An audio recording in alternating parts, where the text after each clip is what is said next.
기독교 용어 중에 섭리라는 용어가 있는데 일전에 그 용어를 설명한 적이 있지만 한 번 더 이 시간 먼저 정리를 좀 했으면 합니다. 오늘 말씀을 이해하기 위해서 섭리라는 이 단어, 이 말의 뜻이 뭐냐 하는 것을 좀 우리가 좀 정리를 좀 할 필요가 있겠습니다. 국어 사전을 펴서 섭리라는 단어를 찾아보면 두 가지 뜻으로 나와 있어요. 하나는 자연계를 지배하고 있는 원리와 법칙, 이렇게 되어 있어요. 자연계를 지배하는 원리와 법칙. 그리고 또 하나의 뜻으로 나와 있는 게 기독교에서 쓰는 용어로 세상과 우주 만물을 다스리시는 하나님의 뜻, 이렇게 나와 있습니다. 세상과 우주 만물을 다스리시는 하나님의 뜻이다. 설명을 잘 해놓은 것이라고 보고요. 조금 아쉬움은 있습니다만은 신학적으로는 우리가 섭리를 이야기할 때 섭리를 어떻게 이해하는가, 그거 좀 우리가 신학적으로 성경적으로 좀 정리를 하면은, 섭리는 하나님의 사역, 하나님의 일하심, 하나님의 사역의 하나입니다. 하나님의 사역. 하나님의 사역이 크게 세 개가 있거든요. 하나는 계획이라고 하는 것은 일종의 청사진이에요. 영원 전부 하나님은 우주, 삼라 모든 것에 대한 청사진, 계획을 갖고 있습니다. 이 계획이 작정, 예정이라고 하는 것인데요. 전도서 3장에 나와 있는 것처럼 하나님께서 범사에, 천하에 모든 것에 기한과 목적을 두시고 행하시는 그런 하나님의 계획이 있고, 이 계획 하에서 두 번째 하나님이 하시는 일이 창조사역인데, 창조사역이 물질 세계의 창조와 영적인 세계의 창조로 이루어집니다. 그래서 이 영적인 세계, 물질 세계의 창조 속에는 바로 저와 여러분을 향한 일거수일투족에 대한 창조도 다 들어가 있습니다. 역사와 시간과 개개인의 인생과 심지어는 우리 머리카락 하나 나고 빠지는 것까지도 하나님의 그 계획 속에서 그 창조가 이루어지고 있죠. 그리고 이렇게 창조하신 것, 계획 속에 창조된 것을 그 다음에 세 번째 하나님 하시는 일이 뭐냐면 이게 섭리예요. 섭리하십니다. 계획하시고 창조하시고 섭리하신다. 섭리하는 방법이 세 가지 방법으로 섭리를 하시는데, 그것이 보존하시고 협력하시고 통치하심으로 섭리하시는 거죠. 보존하신다라고 하는 것은 하나님께서 창조한 모든 것들, 그 만물 모든 것들을 유지하고 지키신다라는 것이야. 미묘하고 복잡한 그런 우주와 세계와 개개인의 삶과 엄청난 그 모든 것들을 질서 있게 유지해 나가시는 게 보존하심이에요. 보존. 지구가 자전을 하고 공전을 하고 사계절이 주어지고, 그 다음에 이른 비와 늦은 비를 주시고, 바다가 경계를 넘지 못하게 하시고, 일정한 거리와 간격을 유지하게 하시면서 보존하시는 그 섭리. 그러니까 섭리하심은 보존하심으로써 섭리하시고, 또 다른 섭리는 뭐냐 하면 협력하시는 거예요. 협력이라고 하는 것은 만물에 있는 모든 것들이 상호간의 관계 속에서, 거기에서 하나님의 뜻이 이루어져 나가는 거죠. 하나님의 뜻이 이루어져 나가는 그 하나님의 열심, 하나님의 일하심이라고 볼 수가 있어요. 그러니까 하나님은 지금도 모든 것들, 그러니까 존재하는 것들은 물질적인 것뿐만이 아니라 어떤 사건이나 사물이나 이 모든 것들 다 상호 관계가 있어요. 다 불필요하지 않고 이만저만한 관계 속에서 합력해서 당신의 선을 이루어 가시는 그걸 협력이라고 하는 것인데, 그 협력이 섭리의 한 방법인 것이죠. 그러니까 창조와 협력을 비교를 한다 그러면, 창조는 아무것도 없는 것에서 무언가 있게 하는, 무에서 유를 만드는 거라면, 협력은 있는 것 가지고 상호 관계 속에서 또 다른 무엇이 있게 하는, 그래서 유에서 유를 만들어내는 게 이게 협력이에요. 창조라는 것은 피조물과 상관이 없이 이루어지지만, 협력이라는 것은 피조물들, 이미 있는 것들과 관계에서 이루어져 가는 게 협력입니다. 그래서 섭리는 바로 이 협력으로 이루어져 나간다라고 하는 것이죠. 하나님을 사랑하는 자, 곧 그 뜻대로 부르심을 입은 자들은 합력해서 선을 이룬다라고 했는데, 합력해서 선을 이루어 나가시는 것은 하나님의 섭리한 모습이다라는 것입니다. 그리고 이제 통치를 통해서 섭리하시는데, 그 통치라고 하는 것은 지도하시고 인도하시고 다스리는 것이죠. 그러니까 창조의 목적대로, 존재의 목적대로 하나님은 세우기도 하시고 폐하기도 하시고 부르시기도 하시고 보내기도 하시고 뭐 하게 하셔서 하나님이 다스려 나가신다. 이게 통치예요. 자, 다시 얘기를 하면은요, 정리를 하면 하나님이 하시는 일, 하나님의 사역이 크게 세 개가 계획하시고 창조하시고 섭리하시는 것. 이렇게 계획하시는 것은 영원한 하나님의 계획. 그러니까 이 세상에 되어지는 모든 것들은 우연이 없어요. 하나님의 아주 기가 막힌 퍼펙트한 그 계획 속에서 그 근거를 하나님은 창조하셨는데, 물질세계, 영적인 세계, 우리의 삶의 모든 것들을 창조하시고 창조하신 그 모든 것을 섭리하시는데, 섭리하시는 방법이 보존하시면서 협력하시면서 혹은 통치하시면서 섭리해 나가시는 것이죠. 그래서 이 섭리가 우리가 얘기할 때는 여기에는 하나님의 무한하신, 지혜의 무한하심을 근거로 하고 있고, 하나님의 절대 주권을 근거로 하고 있으며 하나님의 강한 의지를 근거로 하고 있어요. 그러니까 영원 전부터 계획하시고 창조하시고 섭리하신 하나님은 이 삼라만상 우주의 영원부터 영원까지 그 시간, 그 다음에 공간, 이 모든 것들 얼마나 복잡합니까? 근데 이 모든 것들은 하나님의 무한한 지혜, 하나님의 지혜가 무한대예요. 그 무한한 지혜에 근거하고 있고, 하나님의 절대적인 주권, 하나님이 하고자 하는 걸 누구도 막을 수가 없어요. 그 주권에 의해서 강한 의지로 이루어져요. 그래서 이 하나님의 이렇게 이루어져가는 하나님의 섭리는 인간적 관점에서 어떤 거는 이해가 되기도 해요. 야, 이건 정말 하나님이 아니면 못한다. 이건 하나님이 하신 게 틀림이 없다. 이렇게 이해되는 게 있고, 또 지금은 이해가 안 되지만 나중에 이해되는 게 있어요. 야, 이건 도무지 이해가 안 되는데 나중에 한참 지난 다음에 아, 그게 그런 거구나 이렇게 이해되는 게 있고, 그 하나님의 섭리 중에 또 하나는 평생 이해가 안 돼요. 인류가 풀지 못하는 미스테리가 있어요. 그래서 이제 하나님 앞에 가야만이 알 수가 있습니다. 그래서 하나님의 이 완벽한 지혜 속에서 하나님의 주권을 가지고 이뤄가는 이 섭리의 과정이 내 인생이 태어나서 죽는 것까지, 그리고 오늘에 살고 있는 모든 것까지 그 하나님의 섭리의 과정이 기가 막힌, 하나님의 영원 전부터, 내가 태어나기 이전부터 하나님은 계획, 청사진이 있었었고, 그런 청사진 속에서 창조 사역 속에 지금의 섭리하심으로 진행해 가고 있는 이 일, 여기에는 결코 우연이란 없고 결코 불필요한 거는 없어요.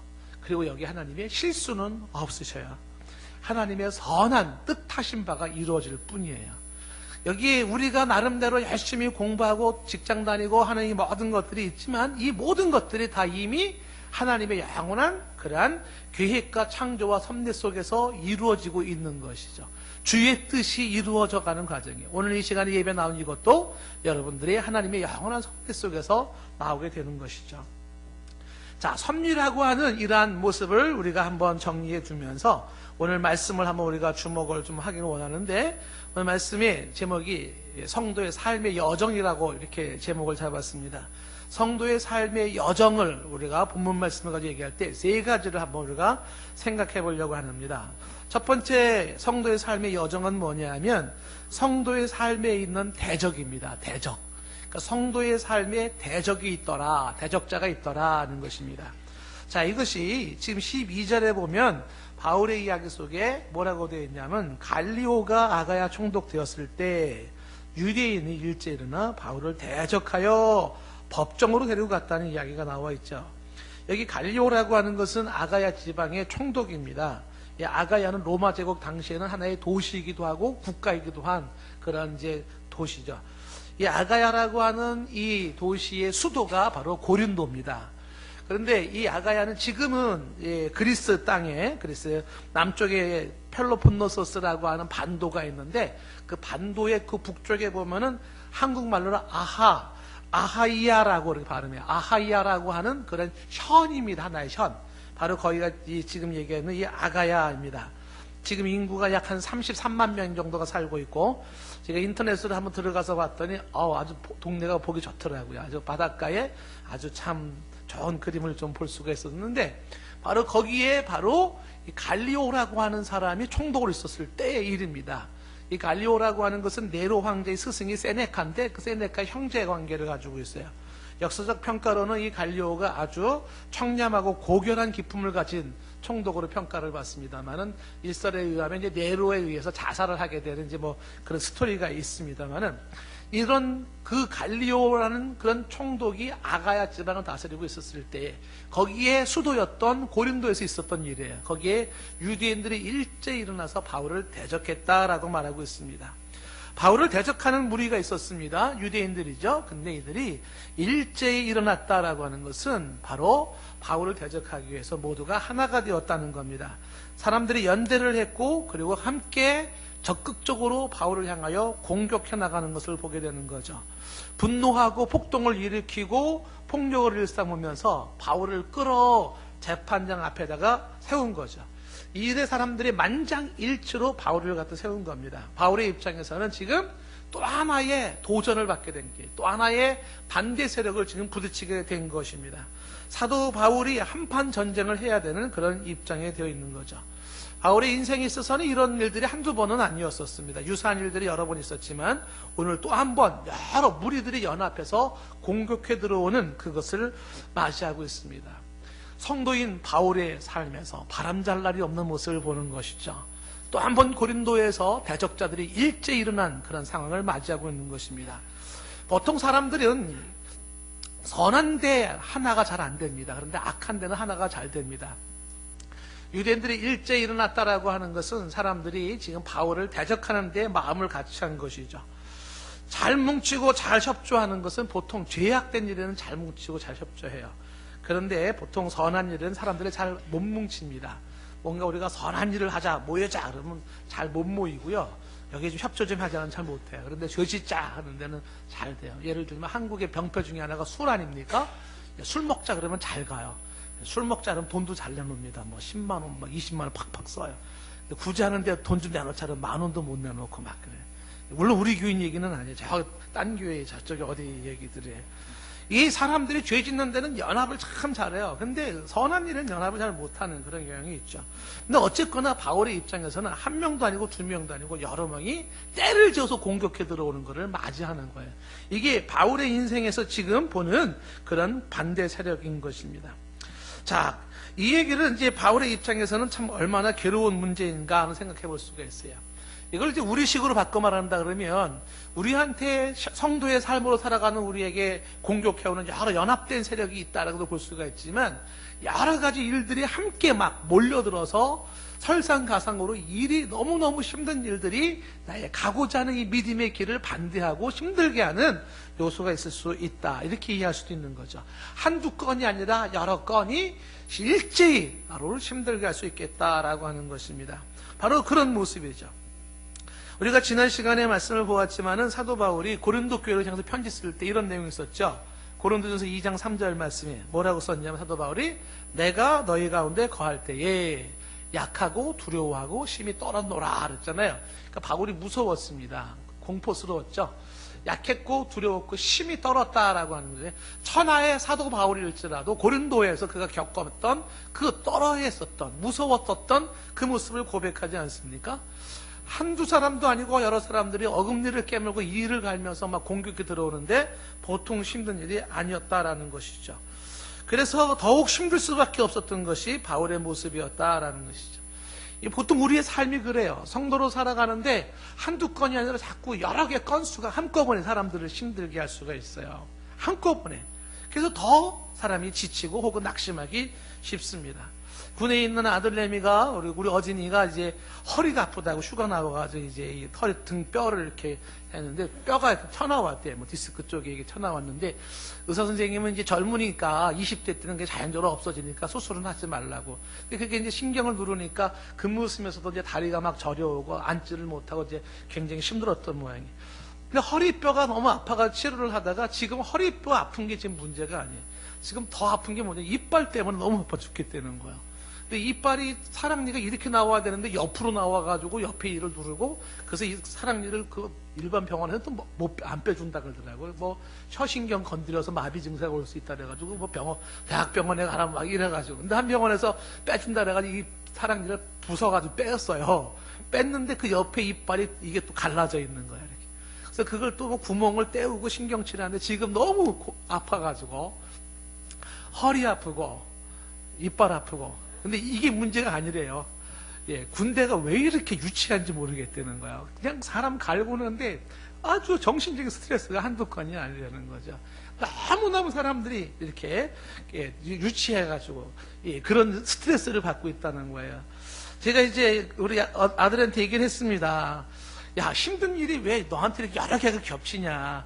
아마 이렇게 여러 개 힘든 일이 겹치는 걸 보니까 분명히 너한테 무척 좋은 일이 있을 것 같다. 그랬어요. 그러니까 알아요. 저도 그렇게 믿고 있어요. 그러니까 그렇게 믿음으로 견뎌 나가는 거죠. 이빨이 아파가지고 잠을 못 잘 정도예요. 지금은 이제 많이 이렇게 치료를 하고 있지만, 그러니까 일이 한꺼번에 확 몰려들어요. 막 허리 아프지, 이빨 아프지, 스트레스 받지, 막 이런 거. 그게 인생이에요. 일이 막 힘들 때는 이렇게 밀려오는 거죠. 그러니까 사도 바울이 이렇게 일제히 사람들이 일어나서 공격해 올 때 그가 느끼는 정서가 뭐냐면 약했고 두려웠고 심히 떨어야 했었다는 것입니다. 너무 버거웠다, 너무 힘들었다라고 하는 것입니다. 그래서 우리가 지난주에 보았던 예수님, 주님의 격려가 이해가 되잖아요.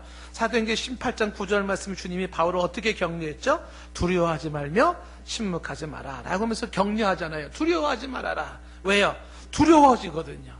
그래서 사도 바울이 겪고 있는 이 모습은, 그것은 인생을 살아가면서 성도들의 삶 속에서 우리가 예측해 볼 수 있는 것입니다. 무슨 얘기냐면 하나님의 성도들의 삶이라고 하는 것은 탄탄대로가 아니에요. 장밋빛 인생이 아닙니다. 그 길은 대적자와 싸워야 하고 극복해야 하고 인내해야 되고 참아야 되고 그럼에도 불구하고 헤쳐나가야 되는 그것이 성도의 삶이라고 하는 것이죠. 사도 바울에게 있어서 이 모습이라고 하는 것은 자신의 죄로 인한 잘못으로 이루어진 건 아니에요. 의를 선택하다 보니까, 믿음을 선택하다 보니까, 선을 선택하다 보니까 주어지는 반대 세력인 것입니다. 이것은 진리에 대한 비진리의 공격이고 선에 대한 악의 공격이죠. 빛에 대한 어둠의 공격입니다. 예수 그리스도의 삶이 그랬죠. 예수 그리스도의 삶이 어떤 삶이냐면 바로 똑같은 삶이었습니다. 대적자들과 싸워서 극복하고 나가야 되는 삶이었어요.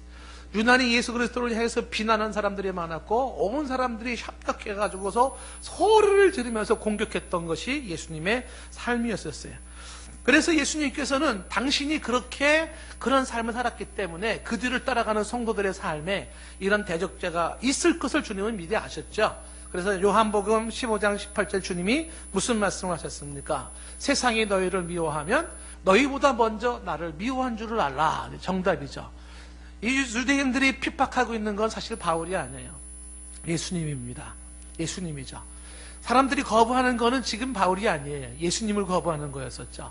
사람들이 싫어하는 건 바울이 아니죠. 예수님이 싫은 거였었죠. 그래서 그 예수님을 미워하는 것이 그 예수님의 뒤를 따라가고 예수님을 말하는 바울에게로 주어진 것입니다. 예수님이 말씀하셨어요. 세상이 너희를 미워하는 것은 기억해라. 너희보다 먼저 나를 미워하고 있는 줄을 알아라 라고 말씀하는 거죠. 다시 말하면 어둠은 빛을 싫어하고 악은 선을 싫어하는 거거든요. 비진리는 진리를 싫어하는 것이거든요. 그런 데서 오는 부딪힘이 있어요. 싸워야 할 것이 있다. 대적자가 있다라는 거죠. 성도의 삶에 있을 수 있는 것이죠. 그래서 19절에 예수님께서 이어지는 말씀이 너희가 세상에 속하였으면 세상이 자기의 것을 사랑할 것이나 너희는 세상에 속한 자가 아니요. 도리어 내가 너희를 세상에서 택하였기 때문에 세상이 너희를 미워하느니라. 세상이 너희를 미워한다라는 이야기를 하고 있는 것이죠. 우리가 잘못해서 실수로 인하여서 우리가 세상에서 당하는 어려움도 있고요. 그리고 정말 제대로 한번 살아보려고 하는데 너무 힘들어요. 너무 방해가 많아요. 그래서 또 힘들 수도 있습니다. 세상 살이의 모습이 그렇게 힘겨울 수 있다라고 하는 거죠. 그래서 요한복음 16장에 예수님께서 33절 말씀에 이런 얘기를 합니다. 아주 중요한 얘기 아닙니까? 다 같이 한번 읽어볼까요? 이것을 너희에게 이르는 것은 너희로 내 안에서 평안을 누리게 하려 함이라. 세상에서는 너희가 환난을 당하나 담대하라. 내가 세상을 이기었노라 하는 거예요. 예수님께서 주시는 평안이 있죠. 예수님이 주시는 평안은 그 어떤 외부적인 조건에 묶이지 않는 내 안의 영혼의 평안이에요. 환경과 여건 따라서 달라지는 그 평안이 아니라 지독하게 아프고 가난하고 힘든 상황에서도 누릴 수 있는 자유할 수 있는 평안이에요. 그것이 주가 주신 샬롬인데 그 샬롬을 내가 준다. 그래서 그것을 어떻게 해요? 세상에서 환난을 당할지라도 담대하라고 말합니다. 예수님이 세상을 이겼다라는 게 무슨 얘기겠어요? 아버지께서 기대하셨던 일을 끝까지 이루었다는 거예요. 저 앞에 목적지까지 끝까지 완주했다는 것입니다. 환난이 있습니다. 반대가 있습니다. 핍박이 있습니다. 대적자가 있습니다. 쉽지 않습니다. 싸워야 하고 극복해야 되고 인내해야 됩니다. 담대하거라. 내가 이겼지 않느냐. 주님은 십자가에서 죽으심은 패배가 아니었었어요. 아버지의 뜻을 이루어 나가는 승리였었습니다. 그와 같은 모습으로 저와 여러분이 주가 주신 내 안에 평안을 누리면서 오늘도 내 삶에 주어지는 공격을 이기라는 거예요. 오늘도 내 삶을 쳐들어오고 있는 저 대적자들을 이기라는 것입니다. 주께서 그렇게 격려하고 있는 것이죠. 담대하라고 말하는 거예요. 신자의 삶이 바로 이와 같은 삶이다라고 하는 것입니다. 우리의 삶은 그저 좋은 길로만 걸어가는 그런 길이 아니에요. 좁은 길이에요. 십자가의 길이에요. 그래서 믿음으로 성도로 살아가기 위해서 어떤 때는 가파른 언덕을 올라가는 것 같이 숨이 턱턱 막혀요. 힘이 듭니다. 어떤 때는 비바람을 몰아치는 그것을 헤쳐나가는 것처럼 앞길이 보이지 않고 막막해 보일 수도 있는 것입니다. 누군가가 나로 해고 공격해 들어오고 누군가가 나를 힘들게 할 수도 있어요. 그게 성도의 삶이다라는 것이. 어제 결혼식에 갔다 오다가 우리 국장님 손녀 우리 서현이 아까 여기서 열심히 율동했잖아요. 이렇게 차를 탁 태워가지면서 얘기를 했습니다. 꿈동산 어린이집 좀 다니고 있거든요. 어린이집 좋으냐? 아, 좋대요. 뭐가 좋으니? 장난감이 좋대요. 또 뭐가 좋으냐? 선생님 좋으니? 선생님 좋대요. 친구 좋으니? 그 친구 좋대요. 한 명만 빼놓고. 근데 한 명이 누군지 모르겠어요. 마음에 안 드는 애가 한 명이 있는가 봐요. 제가 그 순간에 서연아, 인생이 그런 거야. 이렇게 말하고 싶었어요. 근데 얘가 뭐 이해를 하겠습니까? 평생 인생은 마음에 안 드는 사람이 있기 마련이고 나를 공격하는 사람이 있기 마련이고 지금 그 얘기한다고 이해를 하겠습니까? 그 애들, 유치원 애들도 지금 인간관계에 힘겨움이 있는 거예요. 지금 누군가가 마음에 안 드는 사람이 있는 거죠. 나를 힘들게 하는 사람이 있는 것이죠. 왜 주께서는 우리의 삶에 이렇게 힘겨운 삶을 허락하시는 걸까요? 거기에 하나님의 섭리에 여러 가지 의미가 있을 수가 있어요. 왜냐하면 그러한 그 인생의 도전과 그런 공격이 있기 때문에 사람이 겸손해질 줄 알고 인격이 다듬어지기도 하고 모난 부분이 다듬어지기도 해요. 그것이 있어서 사람이 사람 되기도 하고요. 그것이 있기 때문에 내가 내 힘을 의지하지 않냐고 주를 의지하게 만들고 기도가 살아나게 만들고 하나님의 능력을 힘있게 하고 그리고 그러한 것을 통해서 하나님의 일하심을 보면서 하나님을 체험하면서 하나님께 영광 돌릴 수 있는 기회가 되기도 하는 것이죠. 여러 하나님의 섭리가 있지만 분명한 사실은 뭐냐면 인생길이 성도의 삶의 여정이 그리 순탄한 것만은 아니라는 것. 그래서 우리가 살면서 여러 가지 싸우고 극복하고 나가야 하는 힘겨운 삶을 만날 때 이상하게 생각하면 안 돼요. 주께서 내가 환난 가운데 그렇게 살아온 것처럼 우리에게도 그런 것이 있을진데 이겨야 한다는 것입니다. 주께서 이길 수 있도록 평강으로 함께 하신다는 것이죠. 바로 이것이 사도 바울의 모습이에요. 사도 바울의 삶에 주어졌던 대적자들이 일제히 일어나서 공격해서 멱살을 잡고 그 법적으로 끌고 가는 바울의 모습. 한두 번이 아닌 바람잘날 없는 그의 인생, 그것이 성도의 삶이다라는 거예요. 이 세상 사는 동안에 우리는 어디든지 우리가 마음 놓고 살 수 있는 곳은 없어요. 우리가 이 세상을 떠나 주의 품에 안기는 그 순간까지 모든 인생은 힘들어요. 다 힘듭니다. 어려움이 있는 거예요. 그런 것들이 성도의 삶의 모습이다라고 하는 것이죠. 자, 그러면서 오늘 두 번째로 말씀을 집중해 보는 것은 뭐냐면 성도의 삶의 여정은 예수 그리스도를 믿는 믿음으로 사는 것임을 우리가 오늘 주목해 봅니다. 성도의 삶은 뭐냐면 믿음으로 사는 삶인데 예수 그리스도를 믿음으로 하나님을 예배하며 사는 삶이에요. 성도의 삶이 뭡니까? 예수 그리스도를 믿는 믿음으로 하나님을 경외하고 하나님을 예배하며 사는 삶이죠. 자, 오늘 말씀이 어떻게 되어 있냐 보십시오. 13절 말씀에 보면 사람들이 바울을 고소한 내용이 나옵니다. 어떤 고소의 내용이 있냐면 이 사람이 율법을 어기면서 하나님을 경외하라고 사람들을 권했다는 것입니다. 법정에 세운 이 유대인들이 고소 내용입니다. 이들의 모습을 가만히 보면 바울의 내용이 하나님을 전혀 공경하지 말아라, 그런 얘기가 아니라는 거예요. 뭐냐 하면 율법을 어기면서 하나님을 경외하라고 했다는 거예요. 그래서 지금 이 처벌해야 된다는 거죠. 사도 바울이 무슨 얘기를 했냐면 율법을 어기면서 하나님을 경외하라고 했다는 것입니다. 이 얘기는 두 가지 의미로 해석이 되어지는데, 첫 번째 해석은 뭐냐면 당시의 로마 법에 의하면 로마 정부가 말을 하는 것이, 정부가 공인하는 종교 외에 다른 종교를 전하는 것은 그것은 불법이라는 법이 있었다고 그러더라고요. 다시 말하면 유대교는 로마 정부가 인정하는 종교인데, 기독교, 예수 그리스도를 믿는 기독교는 로마 정부가 아직 인정하는 종교가 아니라는 것이에요. 그렇기 때문에 기독교를 공인된 종교가 아니기 때문에 전파한다는 것은 벌을 받아 마땅하다, 현행법으로 위반되니 벌을 받아 마땅하다, 뭐 이런 해석을 하는 경우가 있습니다.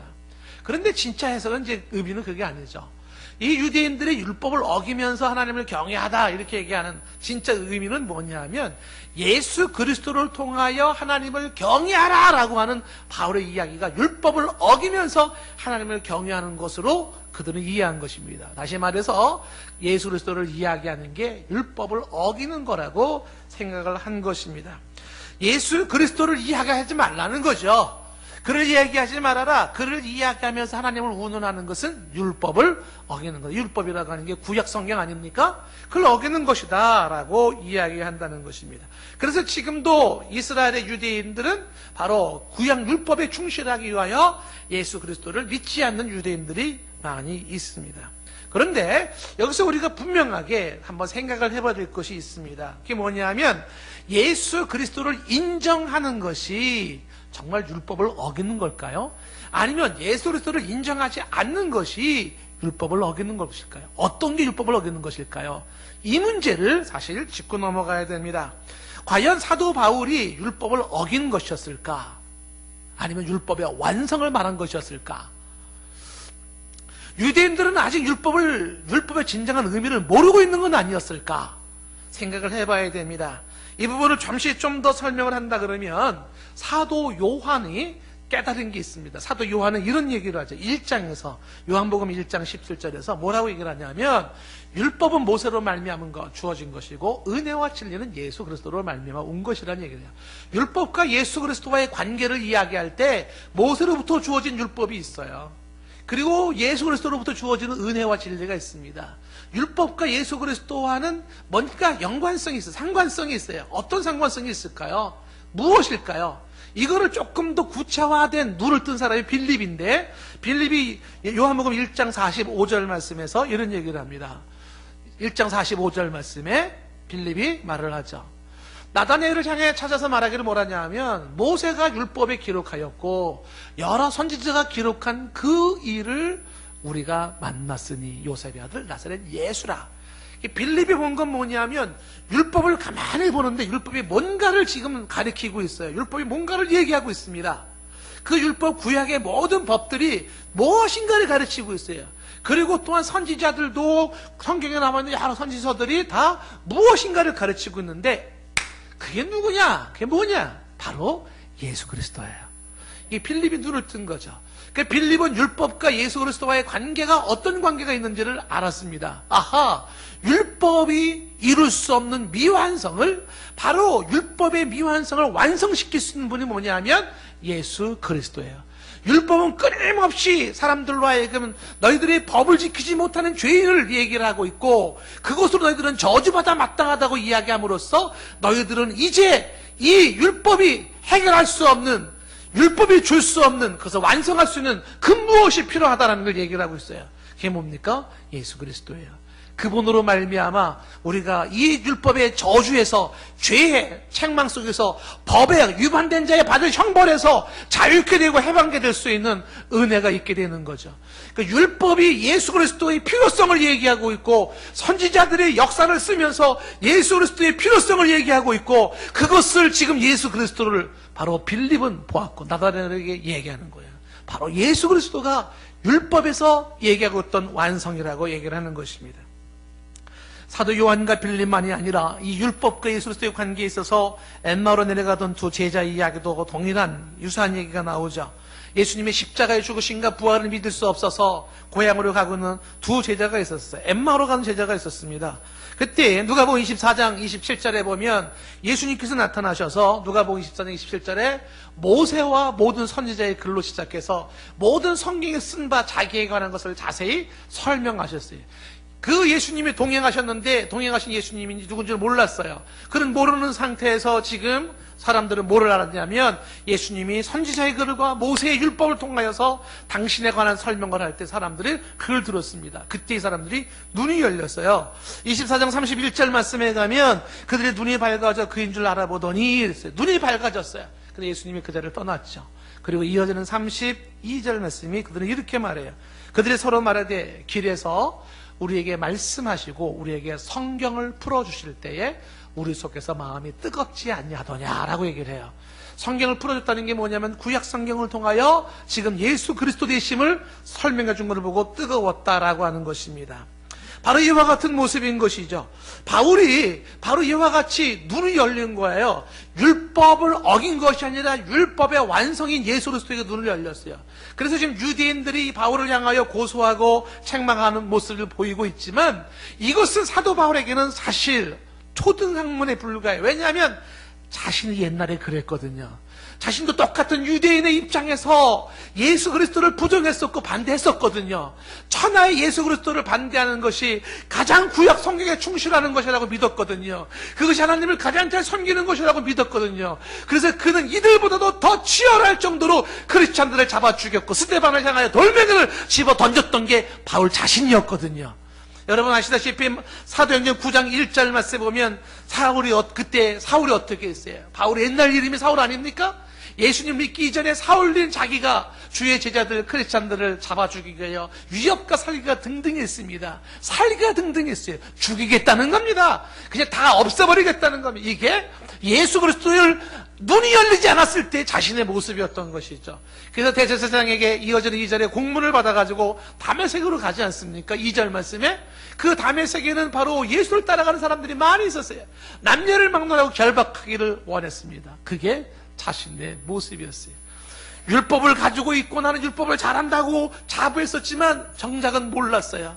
이 율법의 완성인 예수 그리스도를 몰랐던 것이죠. 그래서 예수 그리스도를 반대하고 예수 그리스도를 거부하는 것이 율법에 충실하는 것이고 그리고 하나님을 잘 믿는 것이라고 그렇게 생각했던 후회스러운 자신의 모습이 있었어요. 그래서 사도 바울은 이 사도행전 전체를 통하여 자신의 지난날의 과거를 회개하면서 어떻게 합니까? 그는 이제 구약 성경을 통하여 율법을 통하여 예수 그리스도를 믿어야 하고 예수가 그리스도인 것을 증명하면서 선포하는 것이 사도행전의 모습이고 목숨을 내놓아요. 사도행전 마지막 장 28장 맨 마지막에 가면 이렇게 사도행전이 끝납니다. 28장 23절 말씀에 가면 이제 그들의 날짜를 정하고 유숙하는 집에 사람들이 많이 와요. 그때 바울이 아침부터 저녁까지 뭐 하는 줄 아십니까? 강론하죠. 뭘 강론할까요? 하나님의 나라를 증언하고 모세의 율법과 선지자의 말을 가지고 구약 성경이잖아요. 예수에 대해서 권하는 겁니다. 왜 예수여야 되는가? 왜 예수가 그리스도인가? 모세의 율법과 선지자의 말을 가지고서 설명해 나가는 것이죠. 오늘 이야기 속에서 바울은 붙잡고 있는 게 하나가 있습니다. 그게 뭐냐면 예수 그리스도 믿음이에요. 예수 그리스도의 믿음을 가지고 그는 하나님께 예배하며 하나님께 영광을 돌리고 있었다는 사실입니다. 유대인들은 바로 이 예수 그리스도를 거절하는 것이 바로 율법을 지키는 거라고 생각을 했습니다. 그런데 잘 생각을 해봐야 된다는 거죠. 누가 더 율법적인가? 누가 더 율법에 충실한 것인가? 저 유대인들이 과연 율법을 충실한 사람들인가? 아니면 바울이 더 충실한 사람인가 하는 것은 생각해 봐야 되는 것입니다. 유대인들의 지금 한계 상황이 바로 이것이죠. 그래서 바울을 향하여서 그를 핍박하고 고소하고 공격하는 것이에요. 그리고 그를 법정에 세운 것입니다. 오늘 이 모습 속에서 우리는 성도의 삶의 여정이 뭐냐라는 것을 보는 거죠. 뭐예요? 성도의 삶이 뭐래요? 예수는 그리스도라고 예수 그리스도의 믿음을 가지고 하나님께 영광 돌리며 하나님을 예배하는 삶인 거죠. 사람들이 이해하지 못하고 사람들이 받아주지 못한다 할지라도 여전히 우리는 이 신앙 고백으로 이 믿음으로 사는 게 성도의 삶인 것이죠. 오늘 마지막 하나 더 말씀을 볼 수 있는 성도의 삶의 여정이 뭐냐면, 이제 이 바울이 재판석 앞에 섰지 않습니까? 그리고 고소하는 사람들이 일제 일어났지 않습니까? 그 재판하고 있던 지금 재판관인 갈리오, 이 아가이아 총독이 이 재판을 기각시켜버리는데, 이 모습 속에서 우리는 바로 바울의 삶 배후에 하나님의 손길을 보는 거예요. 하나님의 손길, 그게 뭐냐면 하나님의 섭리라고 하는 것이죠. 사도 바울이 지금 여기서 하는 게 하나도 없어요. 단지 공격받고 무서웠고 떨어야 했었어요. 힘들어요. 그리고 끌려왔지 않습니까? 법정에 섰지 않습니까? 근데 바울이 말을 하려고 하는데 말할 기회도 주지 않습니다. 오늘 말씀 14절 말씀 보세요. 바울이 입을 열고자 할 때 기회를 주지 않습니다. 로마법 법상 재판을 할 때는 원고가 고소를 하면 피고는 변론을 하게 되어 있습니다. 그래서 바울이 변론을 하려고 하는데, 이 총독이 재판관으로서 변론의 기회를 주지 않아요. 이유가 왜 그러냐면, 이 갈리오가 이렇게 얘기를 하죠. 유대인들에게 말을 하는 거죠. 너희 유대인들아, 만일 이것이 무슨 부정한 일이나 불량한 행동이었었다면 내가 너희 말을 들어주겠지만은, 그러나 지금은 그게 아니라고 하는 것입니다. 무슨 얘기냐면, 지금 유대인들이 바울을 끌고 왔잖아요. 그러면서 지금 이 사람이 율법을 어기면서 하나님을 공경하라 한다 하면서 고소했잖아요. 그거를 갈리오가 들으면서 하는 얘기가 뭐냐면, 이건 무슨 부정한 일도 아니고 불량한 일도 아니라는 거죠. 민법의 문제도 아니고 형법의 문제도 아니며 정치적인 문제도 아니라는 것이에요. 그래서 이 문제는 내가 다루지 않겠다라고 사건 자체를 기각시켜버리는 거예요.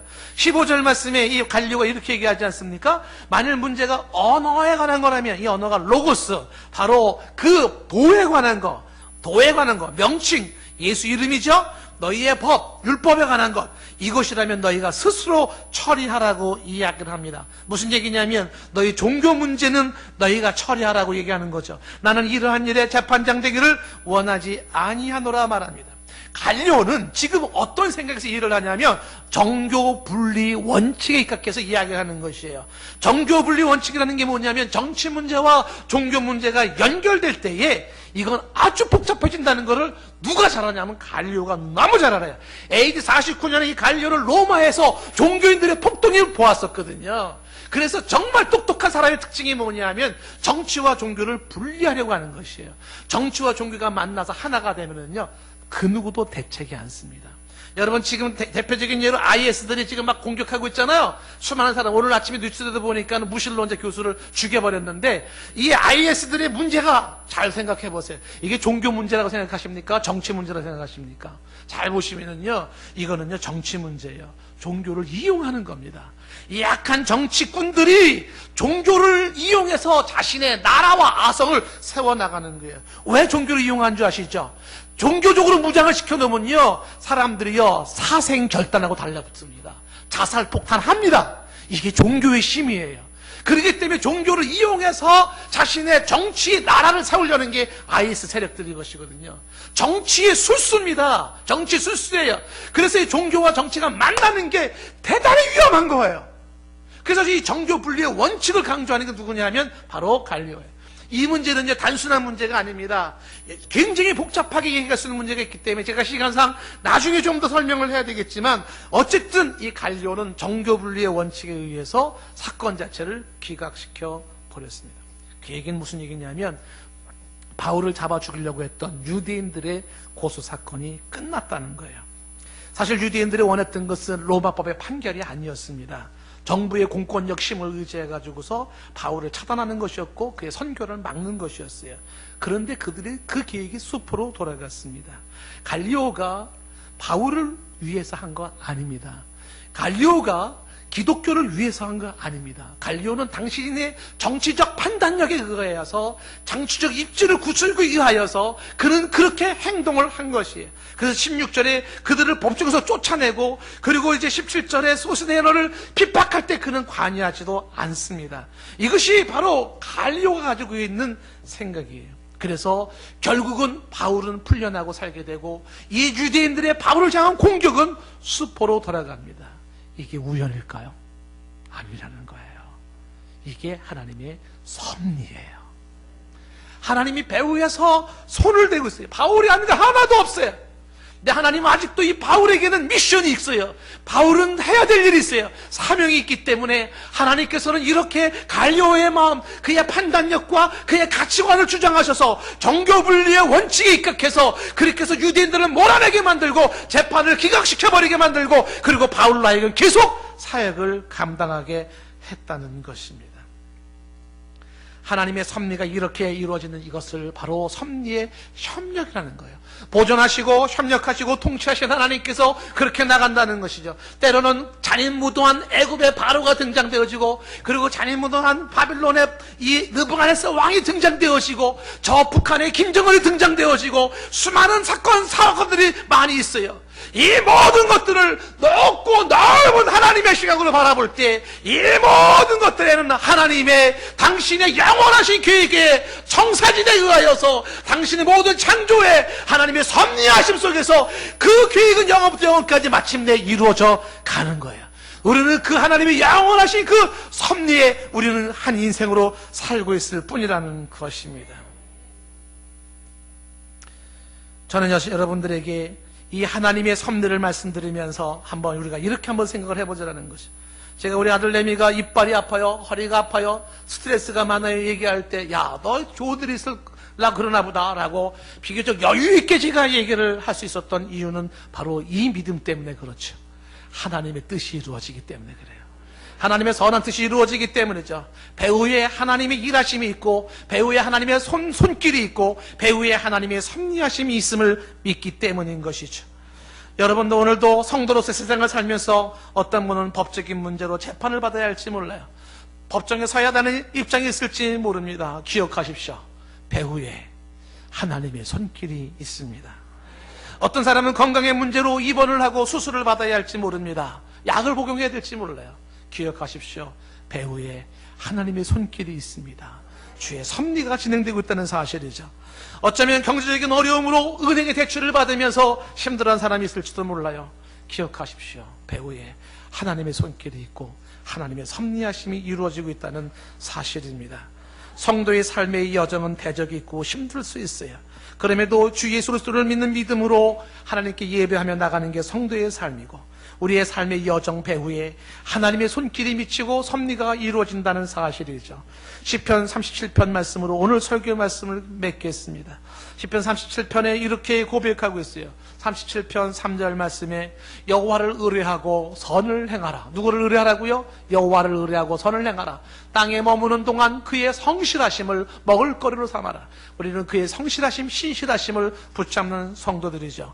4절 말씀에 또 여호와를 기뻐하라. 뭘 기뻐하라고요? 여호와를 기뻐하라는 겁니다. 그가 너의 마음의 소원을 내게 이루어 주신다고 말합니다. 5절 말씀에 너희의 길을 여호와께 맡겨라. 내 인생길을 누구한테 맡기라고요? 여호와께 맡겨라. 그를 의지한다면 그분이 이루신다고 말을 합니다.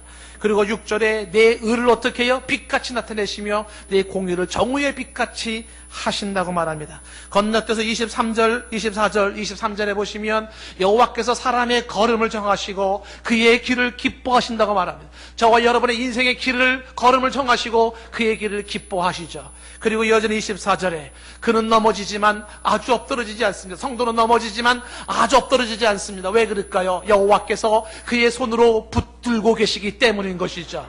바로 이게 성도의 삶이죠. 28절 말씀에 나가서 이렇게 얘기를 합니다. 여호와께서 정의를 사랑하시고 그리고 뭐라고 얘기합니까? 그의 성도를 버리지 아니하시미로다. 성도를 버리지 않는다고 성경은 약속하고 있어요. 그들은 영원히 보호를 받습니다. 악인은 끊어집니다. 그러나 하나님은 성도를 보호하시고 그의 걸음을 정하시고 엎드러지는 것 같지만 고난과 핍박이 주어지고 환난이 주어지지만 아주 엎드러지지 않는 것은 그분의 손이 붙잡고 있기 때문인 것이죠. 여호와를 기뻐하라. 여호와를 의지하라. 여호와께 맡겨라. 그분이 너희의 길을 인도하시고 그분이 너희의 길을 열어주시고 소원을 만족해 하시며 너희의 인생을 정우의 빛같이 나타내신다는 것입니다. 성도의 삶의 여정이 그와 같다는 것이. 하나님 한 번도 나를 실망시킨 적 없으십니다.